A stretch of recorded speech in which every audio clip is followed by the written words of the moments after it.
La vie, c'est comme un buffet. Il y a plein de choses. Ne crois pas qu'il n'y en a qu'une. Van Damme, c'est une chose, mais un et un, il ne faut pas forcément deux. Ok. Alors si tu viens voir mon show, Van Damme dure 1 minute, 2 minutes. Mais il y a un grand show varié, c'est un peu comme les mezzés de ma propre life.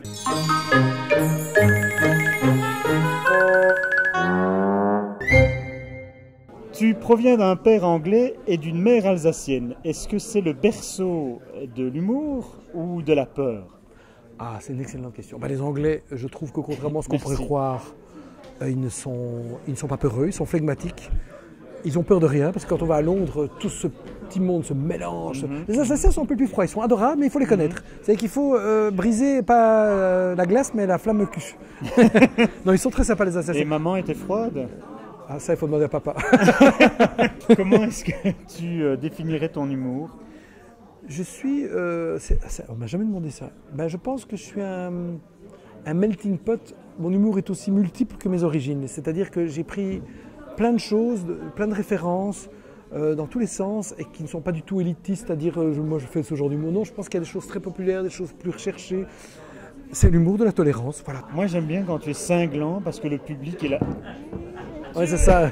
Oui, je mime souvent les gens. Oui. J'ai un petit côté anglo-saxon en fait. Ah, les anglo-saxons se mettent souvent à la place du public et jouent ça. Un peu comme... on voit souvent dans les Columbo, dans les vieux Columbo, Columbo arrive dans un cabaret, il a rendez-vous avec quelqu'un et on voit un type sur scène qui fait ce genre de vanne comme moi. Et au moment où Columbo parle, on l'entend plus. Lorsque tu as créé Gonzague en 90, tu pensais que ce serait le personnage de ta carrière ou qu'il ferait ta carrière? Pas du tout, pas du tout. Mais je me suis très vite rendu compte qu'il y a eu un truc bizarre. 4 ans après, j'étais au passage 44 pendant 8 jours d'affilée complets. Et en 95, j'étais à Forêt. Tu es le seul ou le premier humoriste en tout cas à faire Forêt Nationale. Oui. Tu as fait 6 ans de revue. Et puis tu as décidé d'arrêter pour te remettre en danger. J'avais envie de me re-rock'n'rolliser. Oui. Et voilà, j'ai appris plein de choses à la revue, mais à un moment, je me suis dit, si tu vas commencer à assurer, c'est pas honnête vis-à-vis de toi-même. Genre, tu gagnes pas trop mal ta vie, les gens sont sympas avec toi, la direction est cool. C'était un challenge de se dire, on est bien dans des pantoufles, il faut partir. Qu'est-ce qui te fait le plus peur?